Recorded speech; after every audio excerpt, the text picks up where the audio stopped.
to our fourth edition of History Speaks for 2013. Unfortunately, it's our last one, but we're going to go out with a bang. And we've had a wonderful array of speakers, very talented this year. We're very happy and thankful for all of their contributions to the program. This is not the last program of our season, obviously. This is a very busy week for the Ephraim Historical Foundation, where I am the Program and Marketing Director, Kevin Free, Bob Davis. And this Thursday we have Child's Play, and then we have a Children's Encounter with History on Monday. And then we also have Mark Moran's What's Worth, the Antiques and Appraisal, Antiques and Collectibles Appraisal event on Sunday, right here at the Village Hall from 1 to 5. We still have spots available. So if you have an antique or collectible you're interested in, please involve yourself. I really appreciate, too, all of the wonderful donations that people have made along the way. There is a free will offering in the box on the way out. So with that in mind, I'd like to introduce our Executive Director and Curator, Tia Thompson. Hi, I'm very pleased to introduce our speaker tonight. This is Carol Mason. And Carol will be presenting a topic that is very interesting to all of us, and it's something that maybe we don't talk about as much as we should. Her presentation is called The People Who Lived in Door County Before the Europeans Arrived. Carol has written a variety of books and articles about this topic, and so it's sure to be a wonderful presentation tonight. Currently, Carol is an emeritus professor of anthropology at UW-Fox Valley, and also an adjunct professor of anthropology at Lawrence University. And I just wanted to point this out, a little plug here for Carol. This is the book that I was actually just reading this past week, An Introduction to Wisconsin Indians, Prehistory to Statehood. And really, if you're interested in these cultures and you want a nice introduction to these cultures, this is the book really to take a look at. It's very accessible and a really great read. So with that, please join me in welcoming our speaker tonight, Carol Mason. Push the red button. Push the red button. I can't find it. It's the red one. Red Yep. one? Push it. Come on. There you go. I'm perfectly wired tonight, so you ought to be able to hear me. I've got wires poked all over me. And I think that's probably a good thing. I'm very happy to see all of you here tonight because I'm on my way to enticing all of you into thinking a lot about the past. Not the years ago past, but the long past, the thousands and the hundreds of years past. I want you all to think about the landscapes of the people who are no longer here, the ones who are gone, the ones who will never come back again, but who lived in this land, who raised their children here, who died in this land, and who thought that they were the people who were going to be here forever. So we're going to look at all these people and give you some sense of the past. And I hope that I'm going to inspire you to think about the landscapes of this area, the landscapes of the Door Peninsula. Now, the Door Peninsula is a beautiful, wonderful place. All of us know the landscape of today.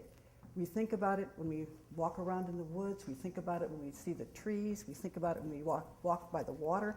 The landscape of today is very beautiful, and it consists of tourists, and it consists of fishermen, and of artists, and of musicians, and it consists of people who live here, and people who have come here, and people who vacation here. This is our landscape of today, a beautiful and beloved place. However, it hasn't always been this way. Now, what I want you to think in terms of a layer cake. A layer cake of incredible richness. And this layer cake has multiple layers, and we're on the top.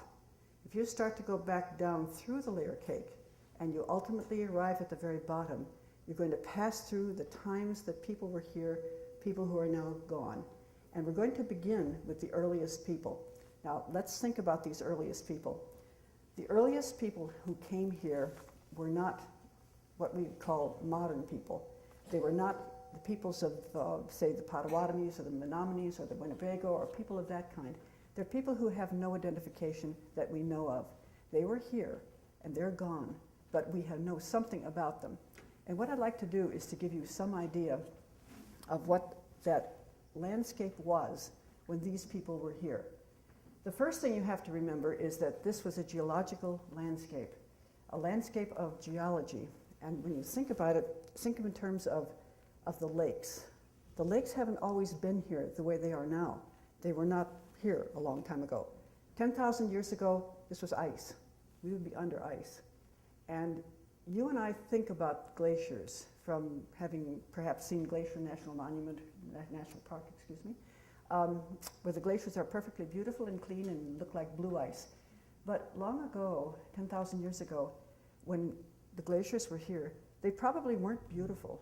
They probably had dirt and rocks and all kinds of stuff on top of them. So they weren't a beautiful landscape. Right here, we had two lobes of the glaciers. We had the Green Bay glacial lobe, and we had the Lake Michigan lobe, and they came together at that narrow thing that became the Door Peninsula. In front of the glaciers was a great icy lake, Glacial Lake Oshkosh. Glacial Lake Oshkosh covered Sturgeon Bay. I mean, Sturgeon Bay wasn't even there. It was underwater. And you look at this big, vast lake that covered the base of Door County, and you look forward to the ice, and you say, who in his right mind would want to live here? It's not a good tourist place. This is not a place for us to live. It's just not that kind of a place. Well, people did live here. And I have to tell you a rather embarrassing story about my husband and I, who uncovered an archaeological site in the city of Sturgeon Bay. We knew about it. We heard about it. We talked to the people who owned the land. And unfortunately, the archaeological site was underneath their vegetable garden. So we were totally unable to have access to it. And the years passed and the years passed. And finally, another archaeologist managed to go up there, and their vegetable garden was smaller, and a little smaller than it was. And he got some information and was finally able to excavate this site of these earliest people in Door County. And these people we call Paleo-Indians. These are the first people that we know of that occupied the Door Peninsula. And they were standing there on the edge of Glacial Lake Oshkosh. So you've got the ice up there, you've got the lake down here, and you've got this archaeological site in what is now Sturgeon Bay. Sturgeon Bay must have other archaeological sites in it. So if any of you happen to have a vegetable garden in Sturgeon Bay, I would appreciate it if you look to see if there's anything in the ground, because there has to be more information than just that one site. But what did that site tell us? What did it look like? Well, it told us that people were there. And what were they doing there? With the ice up here and the lake down here, and there were no trees. The environment was kind of sedges and small little plants and not much of anything. How would you live in an environment like that? That was their landscape. What was it like, this landscape of these ancient, ancient people? And what did they look like? And what kind of tools did they have? And what in the world were they up to? And these are questions we have not yet been able to answer. We know something about them. We know that they were there. We know that they used certain kinds of tools, but we do not know exactly what they were doing.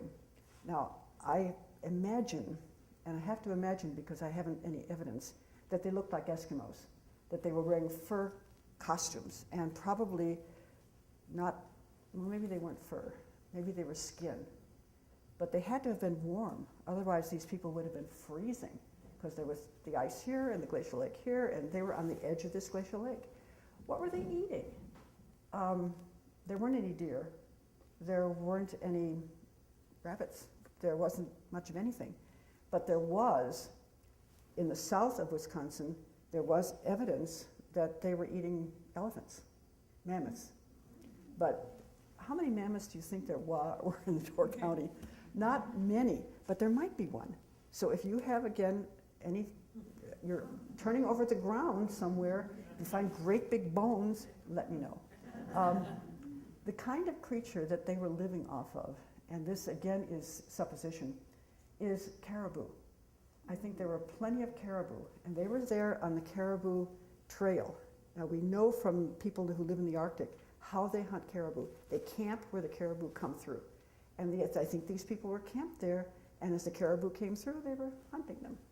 Now, how did they do that? have you ever seen a caribou? They're rather large. And if you have to feed your family on a caribou, first you have to kill it. And what kind of tools are you using? Well, we have evidence for tools. So how about giving me a slide? One of my pictures. Oh, this shows where we are. This next one, next. Here we are. This is the Dore Peninsula. Down there we go. These are the kinds of tools they used. These are called fluted points, and they're beautiful. They're not carelessly made. They're not just pieces of stuff, but they're beautiful. They were sitting around in their tents, and I know they were living in tents, caribou skin tents. I just had this feeling. And they were making these beautiful tools. And how were they hunting these creatures? They were using spears. And here you are, there's the caribou, and you have a spear. And how do you get it into the caribou? They probably use what are called atlatls. These are called spear throwers. And if you are a spear thrower person, you have an atlatl, and you put your spear on it, and you throw it, and it goes, we hope, into the caribou. Tricky, very tricky. Sometimes people have thought that spear throwers were not very accurate, but they certainly are. And for hunting caribou, and for hunting mammoth, and for hunting mastodon and other large animals, a spear thrower is a far better tool than, say, a bow and arrow. It's a far better tool. And that's what they had. So there they were, standing around there with their caribou skin clothing and eating their caribou steaks. And I want you to think about these people, the bottom layer of our landscape layer cake. They are people who lived in this environment when it was very cold, 10,000 years ago. They managed to survive. They managed to make it. It can't have been easy. Think about, I'm not sure, ladies, think about giving birth to a child in a caribou skin tent when it's frigidly cold. I mean, this is not an easy life. So if you have this notion that somehow living off next to nature is an easy thing, it's not. These people were brave and courageous, and unfortunately, they were much put upon. Imagine having a cold. Imagine being sick in a tent where there's no help, just the other people in that tent. It was not an easy life. We don't know what happened to them. We don't know where they went, but they did go. They left. They went somewhere. We have no idea. Perhaps they evolved into some other culture. Next layer cake up, but we don't know. We need to have more information about these people. We need to know about these fluted points. So if any of you has a fluted point in your collection, let me know, because these are very, very rare, and they're very, very interesting to all of us who are archaeologists. All right, what happens next? Well, actually, the lake drains. The glaciers are gone. The glaciers get away, and the lake drains, and life is much, much more, I won't say amenable. Life is not that easy still. Think about when the life of the people who are hunting caribou goes, what does the succeeding people do? Well, forests start growing. Not the kind of forests that are really useful for human beings. Some forests are wonderfully useful. Other forests are not. The boreal forest grows across the landscape. The boreal forest, we're always bragging about the boreal forest in the Dore Peninsula because we have remnants of it here. You can find sections of boreal forest. As a matter of fact, my husband and I own a cottage right smack in the middle of the boreal forest, and we are not happy with it most of the time because there's very little life there, very little life. An occasional deer comes through. If we saw a rabbit, we run to the windows and we say, "A rabbit, heavens!" Because life in the boreal forest is meager. It is simply not very rich. It is not a place that you would choose to live if you had a choice. The boreal forest is just simply not the same place. All right, so what are you going to do if you live in this area where there's a boreal forest? Well, you try not to live there. What you do is you go where there is something to eat. And I would maintain that anybody who's talking about the past should think always of the stomachs of the people who are living there, because you have to have food. You cannot survive without it. You have to have food. All right, here we are in the boreal forest with very few animals, but there's one place where there's lots of stuff to eat, and that is in the water. This is one of the things that happens in the Dore Peninsula. I mean, it's full of fish. Fish are wonderful. fish runs. Fish are available to people. This is where human beings congregate. They stay next to places where they have access to fish. And the fish that they caught, we know very little about. We know very little, but we do know that they were occupying places close to the water. And why else would they be doing that unless they were fishing? So we're hoping that we'll learn eventually what's going on with them, but right now we don't know that much about what they're eating. The forests are boreal, and again, people are congregating close to the edge of water. And what are they doing? Well, they're inventing things. If you're going to be catching fish, you need to have equipment, you need to have techniques, you need to have nets, you need to have hooks, you need to have bait. You have to learn a whole new way of life. It's no longer a world of killing a caribou. It's a world of getting out there and getting fish. And of course, think about boats. Do we think about boats very often? I know we have this picture in our mind's eye of Native Americans sitting in their birch bark canoes going along and having a wonderful time, but there were no birch trees. There were no birch bark canoes. They were using dugouts. Have you thought about making yourself a dugout canoe? Oh gee, what kind of tools would you have to have? Is this kind of thing going to be useful to make a dugout canoe? No, it isn't. You've got to have a whole different repertoire of tools. And one of them has to be gouging. You have to be able to gouge out. You have to use fire, of course, to start your dugout canoe building. And you have to use such things as groundstone axes in order to cut down trees. So you've got a whole new technology, and people were inventing. And I think this is one of the things that we don't think about our ancient landscapes, is how inventive people were.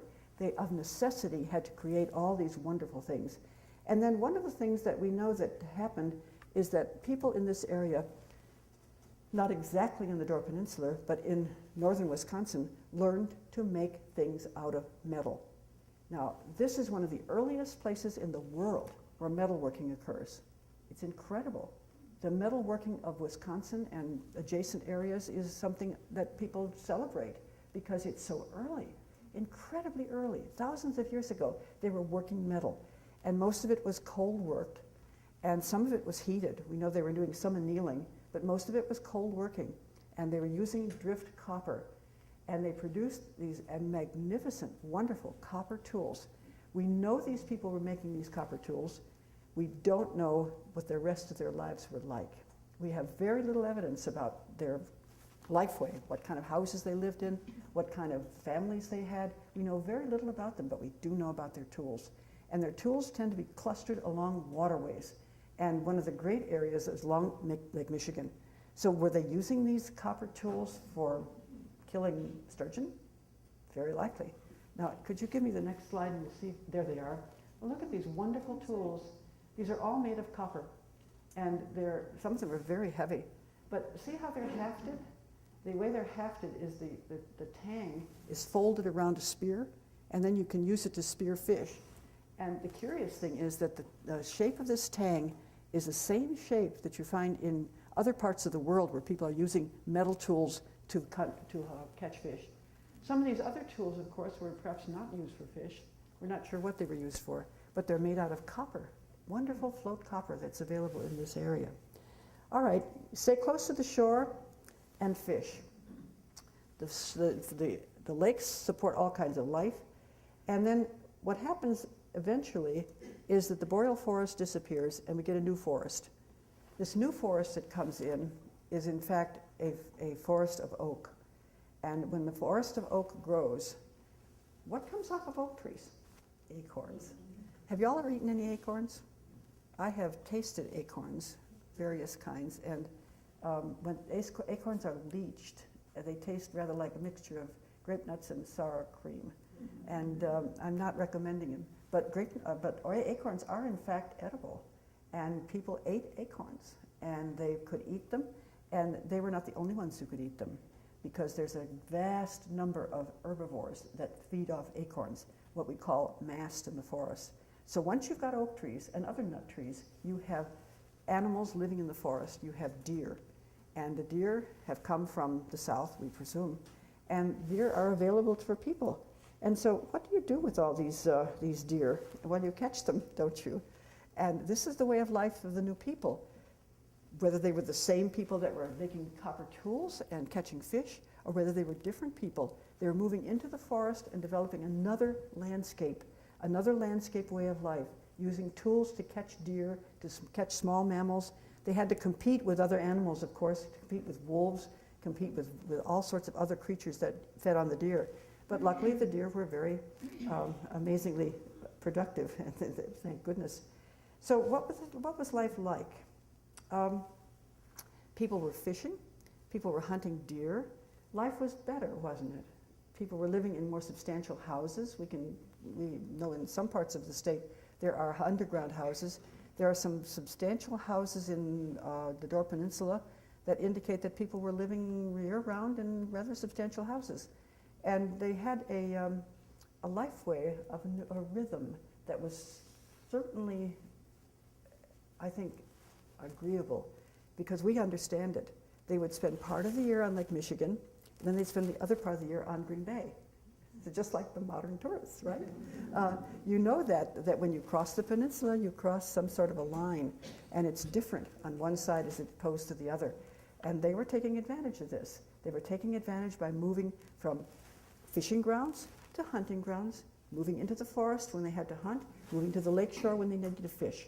So fishing and hunting became the major part of their activity. Now, if you are doing all this, think again of the landscape of these people. You're fishing and you're hunting. You're eating whatever you can. You're eating nuts and whatever kinds of berries you have available. But how do you store it? When you have these things, let's say we have killed a deer. We have no refrigeration. How do we store it? What do we do with it? Well, probably we ate as much of it as possible. But again, storage of these things is critical. They had to learn techniques for drying, techniques for storing, and fish. Can you imagine catching fish, and a lot of fish? When fish runs occur, you must take a lot of fish. Well, what do you do with the fish once you've got it? You have to store it. So they had to develop techniques for storing fish, for drying it, for saving it, for the winter, and caching it if they had to, because life was not easy in the wintertime. They had to prepare for the cold. So these people were doing all these things and inventing all these wonderful new things. And we have evidence of them in various parts of the Dore Peninsula. One of the things that we have excavated in various areas are things we call chipping stations. And what these chipping stations are is areas where people came to get stone to use to make tools. And they would come from various places, chip stone in these places, and then they would go away. And so these chipping stations, when you come to them, they're thick with chips, all kinds of chipping stuff that they left. And all this stuff, the debris from making tools, and there was so much of it. The ground is sometimes choked with it. And I can think of a couple of places where there are these chipping stations, and probably some of you have seen them, because you can't miss them when you walk through the forest and you happen to come upon one, because sometimes they're exposed where they've been eroded, and you see all this broken up chert. That's where people sat and made tools and hoped for the best. And we hope that they managed to survive using those materials. And that's one of the things that the Dore Peninsula is very good at. It has wonderful chert. And if you go and look, you can find all sorts of cherts that you can make stone tools out of. And many of these are embedded in the limestone. So you can come along where there's a limestone cliff, and you can see these lines of chert in there. And our people would come there, and they would break pieces off and take them to the chipping station, and they would make tools out of them and do all sorts of other things. Now, what else did they do? The landscapes that they dealt with were complicated. And then things changed. New people began to come in. New people began to move up from the south. And the new people who came, we're not sure where they came from, but they came from the south. And why they came is an interesting story. We're not exactly sure why people move from one place to another. Is it population increase further south? Very likely that people would come looking for new places where there were fewer people living. There are all kinds of reasons we can adduce as to why people would move from one place to another, but come up they did. And the people who came were looking for a better life. looking for a better life, looking for more resources, looking for things that they could actually use. And how do we know what they were doing? And this is where the world has changed for archaeologists. Prior to this, archaeologists were dealing solely with stone tools and copper tools, stone tools and more copper tools. But somewhere in the South, people invented pottery. This is the archaeologist's delight. The dear heart of archaeology is pottery, because we can trace people by their pottery. The people who made the pottery, of course, were women. Women were making pottery, and they made it in the style of their families and the style of their ancestors. And this pottery got broken very easily, not very strong, and it would wind up in the trash. And where was the trash? Well, it was anywhere. And the trash that they left behind them, mainly pottery, is something that we can use to trace their movements, because their pottery tells the story. Now let's see if we've got some slides of some pottery. Can you give us another one? Here. This is pottery. Now, when you look at this, and I hope that some of you have some of this in your garden, pottery is made with clay, and some of you may be ceramicists, so you know what pottery is about. This is very primitive pottery. It's not very strong, and it's pottery that is decorated. Why do ladies decorate pottery? Plain would do just as well, but like all human beings, we decorate things. And notice how they've decorated them with cords that are wrapped around sticks, with little things they poke in. They're decorating things what we would consider very primitively, but for them it was very special. This is the way my grandmother did it. I do it this way. My grandmother did it this way. So we do this, and because this pottery moves from one place to the next, we can follow the people who made it. So if we have some of this pottery in Illinois, and then we find it up in the Dore Peninsula, we can say, aha, these people have moved from one place to another. So pottery becomes our very most important tool for tracing things from one place to another. Much depends on pottery and the reconstruction of pottery. Can I have the next slide and we'll look at this? Well, we're into projectile points. Oh, notice the difference in projectile points. This is different, isn't it? Mm-hmm.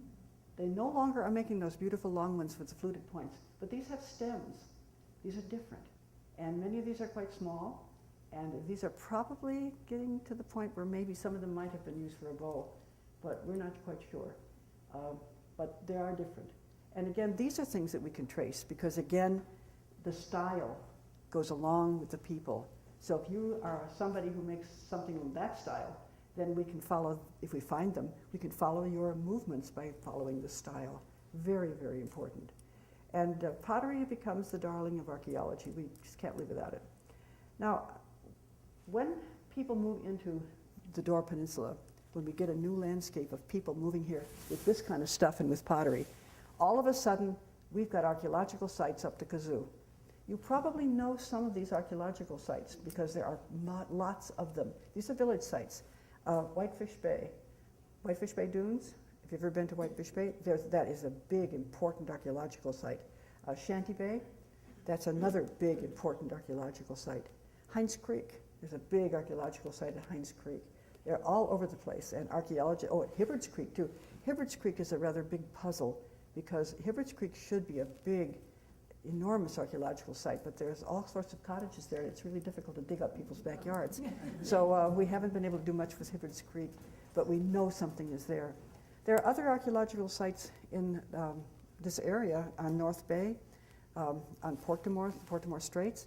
They're all over the place, simply because these people, there are more of them. They had pottery, they had this sort of thing, and they regarded themselves as being very modern. They are no longer making projectile points that they use for spear throwers. They were very modern people. And they were living in villages, small villages, but villages that we can recognize as being communities. These were people where people were living. And how were they living? Forest resources again. The forest resources were rich, very, very plentiful. Life was good. But the rhythms of life are simply not what we see of ourselves today. The rhythms of life are continually searching for food, searching for ways of bringing up one's children, searching for materials to make boats out of, searching for flint, searching for all the stuff that we need. So there are new people, and there are new things, and the world is very, very different. And they learn to make new tools out of new things. May we have another one, please? This is an interesting kind of thing. You recognize some of these things. These are bone and antler. And people were using these. Bone and antler make wonderful tools. They've learned how to use, isn't that marvelous how little round circles they have? One of these is we think, for using to straighten shafts, a shaft straightener, but we're not sure. May I have the next one, please? And look at these lovely things. Look at the little harpoon and just all sorts of curious things and ornaments made of the teeth of animals, and probably some of these were just simply beautiful things. For example, that thing at the top with the engraving around it, what was that for? We're not sure. But nonetheless, it shows that they're using different kinds of materials than much, much more. You excavate an archaeological site of this period, what you find is you find bone and you find antler and you find stone and you find pottery. You find all kinds of things that you hadn't seen before. Life is becoming richer and more fulfilling, we think. How about the boats? Boats, surely. And probably this is the beginning of birch bark canoes, but I have no evidence of this at all. Now, where were people coming from? Here's another question. People were coming up from the south. We know that. We've got their pottery. But they're also coming from the north. This is where the Dore Peninsula becomes a highway of people coming across the lakes and down the peninsula. The people are coming that way, and then there are people coming up from the south. So this highway, it's no longer a cul-de-sac closed off by glaciers and lakes. It is an open highway, so people can come over the lakes and into this area and find, we hope, a new home. These are very, very important things to figure, how people came into this state and how they managed to live here. And then, of course, eventually, something else happens. And the something else is the next layer of our layer cake of landscapes, and that is the coming of horticulture. And horticulture is something that we are never, ever able to underestimate the virtues of horticulture for people who had no horticulture before. Imagine yourself never being able to eat any kind of plant foods that you didn't gather, but that you could control, that you could plant and you could harvest and you could keep. Horticulture comes from the south, and it comes in the form of corn and probably other native plants that were domesticated. And horticulture gives people a certain form of subsistence that they didn't have before. And why did they take up horticulture? Did they really love corn on the cob? It's a possibility, but they probably took up horticulture as a way of handling population increase. Population increase is the $5,000 question about modern times. Population increase is that gorilla in the closet. It's a very, very important factor in human life today, and most of us don't even think about population increase. But a bigger population means much more pressure on the resources that are available. And the resources that are available, the wild things, think about that. You're sitting in your house, in your wigwam, and some people come up from somewhere and they say, hello, here we are, we're moving into this area. And what you can say is, welcome, we're happy to have you here. But then if more people come up, and more, there's not going to be enough deer. There simply won't be enough deer. And there's another factor that is also very important that we don't emphasize enough, and that is called firewood. Firewood is critically important, especially in areas where it's very cold. Firewood is one of the determining factors in whether people are going to move into one area or another. And think about the pressure on deer, the pressure on firewood, the pressure on other resources, and we wind up with people having so much pressure on them that life becomes very hard and they pick themselves up and they move somewhere else. Now, the biggest and most important group of people to move into the Dore Peninsula are the people we call Oneota. These are people who come from the south, and they are horticulturalists par excellence. They live in wonderfully big villages quite near Lake Winnebago. Lake Winnebago is one of their most important Wisconsin sites, and they move into southern Dore Peninsula. Point Sauble is one of the places where they moved to, but they are creating more and more pressure on the local resources, more and more pressure on the local people. And by about 80, 900, we've got a very large population in this area. Large villages and larger villages and more people and more pressure, and things get rather exciting. What was life like? It was still not what we would consider comfortable, but the houses are bigger. We can tell they were living in large houses. Some of these houses are rather equivalent to longhouses in that we think a lineage of people lived there. That is to say, a group of people all related in either the matrilineal or patrilineal line. And they all lived in one house. Can you imagine? It must have been very exciting to live in one house with, say, 13 or 14 people. And of course, their dogs and everything else. And as it turns out, life gets more and more difficult, and winter is still difficult. And of course, this is one of the reasons why we get the emergence of hostilities, we get the emergence of warrior complexes, and we get the emergence of war. Warfare in this area is not what we consider like warfare of our time, but it's the emergence of warrior complexes that are not well organized, where people go on vengeance raids and they go out and revenge either real or imagined faults. And vengeance raids are something that can go on forever and ever. They never seem to stop. Vengeance is mine, saith the Lord, but not for most of the people of the world. Vengeance is very, very important. And in most of these societies, there were no generals. Everybody was a general, so anybody could fight a war. And this is a kind of a rather scary sort of thing. And imagine the landscape now. Villages loyal to one another through perhaps language and fighting wars with other people, and life is not as nice as we would hope it to be. It was complicated and very, very difficult. Then, of course, something else happens. The next thing to happen, the next landscape that we deal with, is the coming of other people from the East. And this is subsequent to the coming of Europeans in North America. Remember, the Europeans landed in the East Coast and they began to settle in, and their major interaction with this area was through trade. And most of the people of this area never saw any of these Europeans, but they certainly saw a great deal of the trade. Trade comes in massive amounts. It comes in through intermediaries, it comes in through traders, it comes in through many, many different kinds of people.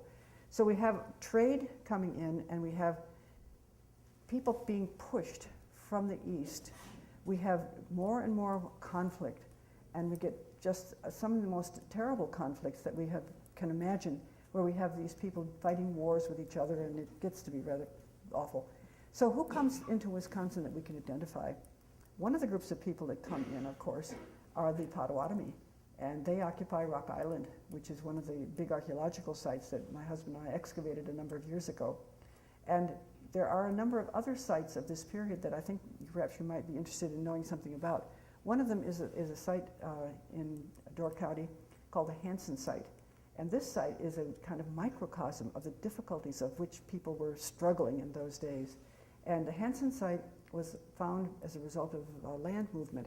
It was in a kind of a land quarry, a sand quarry. I'm sure that's not the quite right word for a place where you mine for sand. I think there has to be a word for that. But the people who were excavating came across a burial section, a huge number of burials.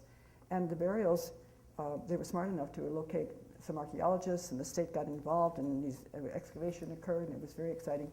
And it turned out that the burials were all of women and children. And these were historic people who had historic artifacts in their graves, and they were all women and children. And the question is, how could this possibly be?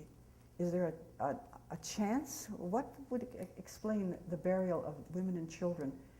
Did they die of some sort of disease? There was no trauma on any of the bones. It didn't look as though they were killed.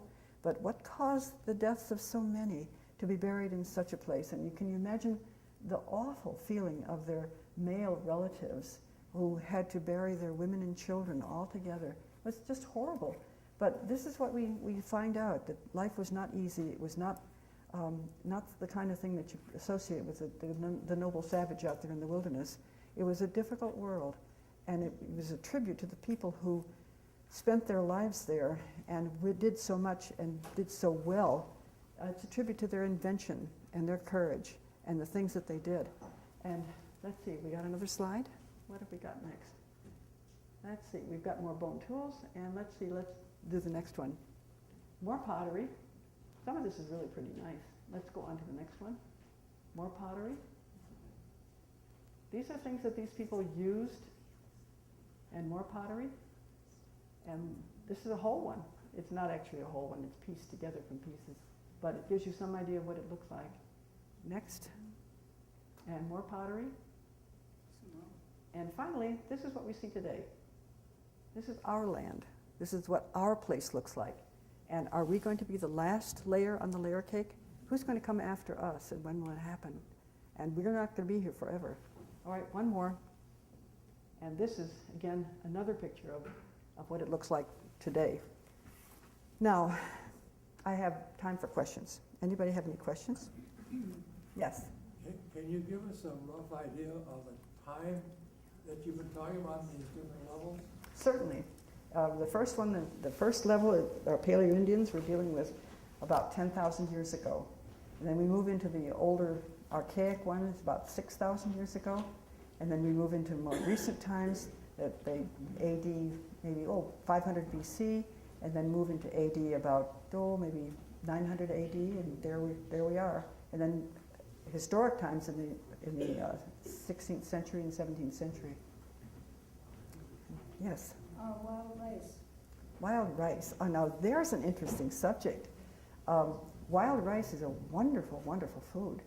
And we're not quite sure when wild rice production began, but it began fairly early. And they moved for it. They did, indeed they did. But the interesting thing is they owned the beds. They were customary beds. You go into my wild rice bed and you had it. So this was kind of a point of contention. Other questions? Yes? The artifacts that you found over the years, do they stay in Door County, or where do they go? Well, most of them, let's see. The artifacts the artifacts usually go to the museum or the state that is sponsoring them. Much of what we have excavated in Door County belongs to the state of Wisconsin, and it belongs in perpetuity to the people of Wisconsin. Other things, the Neville Public Museum has collections from this area, and the Milwaukee Public Museum has some collections from the area. So it depends. It's usually available for anybody to study it. Where did the Rock Island collection go? It's the state of Wisconsin, but it's in perpetuity housed at Lawrence University. So that's where it A is. lot of young ones that worked there worked on it. Yeah, and there is an exhibit on Rock Island of artifacts from the archaeological excavation. And as I understand that the parks are going to redo them so that the exhibit is much nicer than it used to be. My husband and I built the original exhibit there, and it has deteriorated over the ages. So I hope that the new one is much nicer. Yes? What was found in that garden in Sturgeon Bay to make you think that humans did live there? Those projectile points, those wonderful fluted points. And the curious thing is, it's a very long history of this site. The original excavator of the site, the original finder of these fluted points, was the son of the man who owned the garden. He found these things and, digging up the garden. And he took them to an archaeologist in Madison, I understand. The archaeologist in Madison said it was impossible that they could have come from there because that would have been under ice. And so he was very disgruntled at this, that nobody paid him any attention. He showed them to me, I would have known immediately what to do. But for years afterwards, he was kind of closed-mouthed about it because he didn't want to have anybody else laugh at him. But then another archaeologist by the name of Mason, not us, but the other Mason, managed to talk him into cooperating. And finally, David Overstreet, who is another very fine archaeologist, managed to get the site excavated. It was it's a treasure. The whole site has not been excavated. Some of it is still in corn. But, we're hopeful that someday something will come of it. But if there's just one site in Sturgeon Bay, there has to be more. I just can't believe it's just one. So I'm hopeful. Yes? You mentioned about the children that were dying. Yes. Buried. Could that have been from the Indians that migrated from the east after contact with the Europeans? That's entirely possible. But again, we have no evidence. Some of the children show signs of malnutrition. And we think these people at the Hansen site were fleeing, that they were coming frightened and alone into this strange new world. And what happened to them could have been disease. Disease was a powerful, powerful agent of depopulation in this area. It was very, very sad. Now, next question? Yes, You mentioned the metalworking, the copper, float copper. right. Mhm. What is that? There's I understand, my geology about this is rather feeble, but I understand there are big deposits of copper in the Lake Superior area. And the glaciers, when they came through, knocked pieces of this copper off, and it floats in the sense that it's being moved, like glacial erratics, it's like copper erratics. And these things were found by people in just, again, I'm not sure how they would find them, but you can tell something, you've got a big piece of copper laying there on the ground, and you say, aha, it's something different from stone. And clearly, many great big pieces of copper have been located in this way, that they are copper erratics, if I can use that term. And they don't actually float. Yes, Okay, you spoke early on about the boreal forest. yes. What trees do you find? In the boreal forest, all I can think is twin flower and, let's see, what kind of trees do we find in the boreal forest?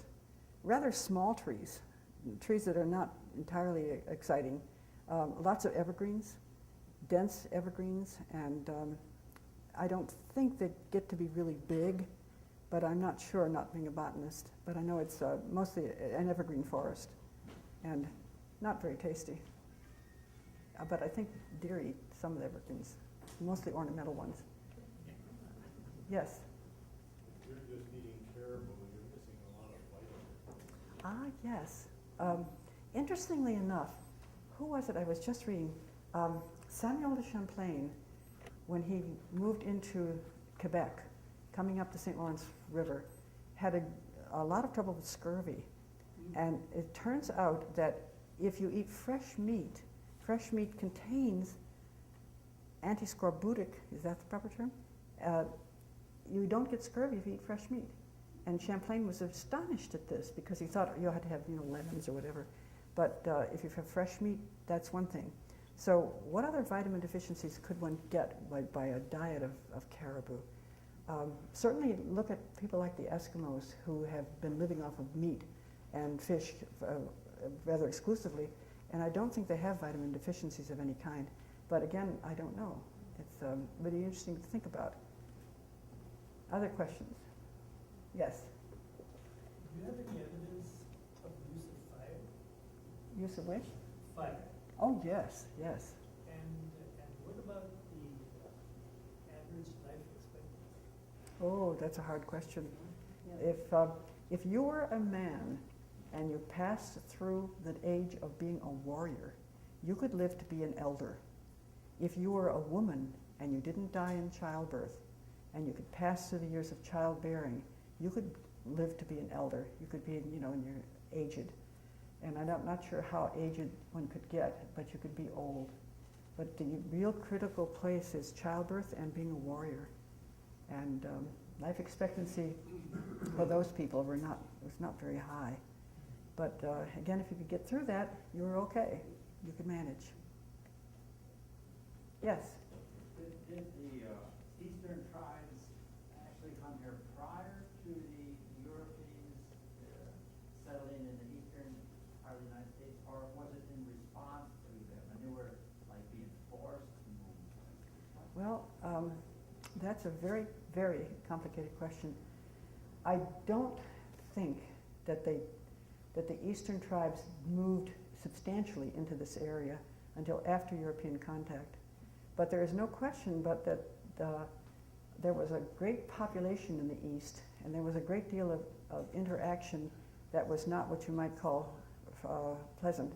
And I think that the ancestors of the Potawatomi moved into this area before European contact. So there was some movement from the East. And it's not clear to me how much there was. But certainly once the Europeans arrived, movement from the east to the west became very, very important. And if you survived, you moved west. and lots of people didn't survive. People like the Erie and even some of the Hurons, they were annihilated by the Iroquois, who were the big cheeses in the East. You turn your back on the Iroquois and you had it. So it's extraordinarily complicated. But I think movement west was a phenomenon of historic times. Other questions? Yes? You said that there would be the warrior stage and the childbearing stage. Do you have any idea how young that, I mean, would that just be puberty that they would? Oh, I don't really know. But I have, unfortunately, been associated with excavating burials in which there are very young babies. It's just horrible. You think that the woman who bore that child must have died in childbirth. It's dreadful. And if you are a woman, you certainly can relate to this poor creature who was unable to deliver the child, and perhaps she was too young. I just don't know. But youth is certainly, let's see, how young do people get married? It depends. Sometimes if you promise a child, if you've got families that are looking to have some sort of a relationship with each other, and you promise a female child, then the child can move into a marriage very young. But again, it depends on the circumstances. Well, I would think that the puberty would make that break, like, from that point on. Then they could be married and have children, because the lifespan was very short. I mean, you might be an elder at 45 or 50. No help for me. Yeah. No, you're probably right. Puberty was very important. And puberty was always marked by something. Well, it is Rituals. in different cultures. Yeah, puberty rituals are very, very important. And we have our own puberty rituals too, don't we? Oh, we have the debutante balls and things of that kind, puberty rituals. And of course, ladies who go through that would not like us to call it that. Yes? What date did the Pottery come? What was the date? They have a pretty close date? The closest we can think about the Potawatomis coming into Wisconsin is they came from Michigan, from Lower Peninsula of Michigan, and they moved into this area somewhat after what? I think about 1400. But Michigan was essentially their homeland, and they probably got out of there because of pressure from the east. We really don't know. What other tribes came in? What other tribes were there in Door County besides the Potawatomi? Well, there were Menominee, certainly, and later there were Chippewa, Ojibwa, and I suspect people were moving through of various kinds. I can imagine people coming down from the north, traders, Ottawa, and perhaps even Hurons, all kinds of people. There was so much movement. I'm working with an archaeologist in Michigan who's excavating a site that is producing trade stuff, and my feeling is that it's Ottawa. I just have this feeling it has to be Ottawa. Can't ever prove it, but I just have this feeling that that's what it is. But it's kind of hard to determine when people did not have writing. That's very unfortunate. Yes? Why did you look on Rock Island for your excavation site? Oh, that's a very interesting story. Rock Island was owned by Chester Thordarson, which meant that nobody got on that island to look for archaeological sites. And one of our acquaintances, one of our friends, the archaeologist George Quimby, who was very, very involved in the area, he tried to get on this island and sat off the island in his boat for I don't know how long, hoping that he could get on the island to look around, but he never was able to. And then my husband and I had the same feeling about Rock Island that he did. This was an untouched place, and this was just where people would have landed if they're coming from the north. And we thought this was absolutely perfect. So it was serendipitous, and we often tell people it was just genius, but it was just simply chance. And we got on the island, and practically the first minute we were there, we began to realize this was a major archaeological site. And any of you who have been on Rock Island, you know what an absolutely gorgeous spot it is. But historically, it is a jewel. It is absolutely a jewel. And the things we have learned from that island and from our excavations there are so incredibly important and so incredibly interesting. And I would recommend anybody who's the least bit interested in history to look at Rock Island, because it's the center of so much. And again, LaSalle was there, and it was just an extraordinary place to have been in the 18th century. Yes. Is there any more work going on there today? No. I'm not, there are a couple of places I would like to excavate on Rock Island, but right now, nothing is going on there. One of the problems, of course, in archaeological excavations is expense. And my husband and I managed to excavate on Rock Island for many years on a shoestring budget. We've got money from here and there and everywhere to excavate. But it's very difficult to stage an operation out on an island. It's very expensive. And we had to hire a crew, and it was not easy. So if you're going to work on Rock Island, you have to have a good backer. We're waiting for that, you know. Bill Gates needs to know about us. Can we take one more question then? Yes. Well, if you stopped at Rock Island, which is a very small island, why wouldn't you just go a little bit farther south to Washington Island, which should have a lot of stuff on it? Well, Washington Island does. Washington Island is very important, especially Detroit Island. And unfortunately, Washington Island has been potted by an awful lot of people. People have dug indiscriminately on Washington Island, and the archaeology there is rather thin from the point of view of knowledge. There's a lot there, but it's the point we need more people to investigate it. Could we take just one more? Yes. Would the Ice Age preclude having any dinosaurs? Have you found any dinosaurs? No. Dinosaurs are so early that archaeologists don't deal with dinosaurs. I don't think there are any dinosaurs in this area, but do you have proof of the mastodon? Mastodon probably not, but mastodon is mainly boreal forest. But mammoth is possible. Mammoth. My heart would stop if I could go into a boreal forest and see a mastodon. I would be so happy. It would be just lovely. But alas, they're gone. So much is gone that is good. And that's another thing I would like to leave you with. So much that is good is gone, and they will never come back again. And those of us who are here, we are so lucky to be able to look back, to learn something, to appreciate those people who are here and who are gone. And I know all of you are very cognizant of the most recent history of this area, but think about it when you walk in the woods, that there are other people who walked there before you, and they are not there anymore, but their way of life was, to them, just as significant as yours is. Okay, do I have to leave? I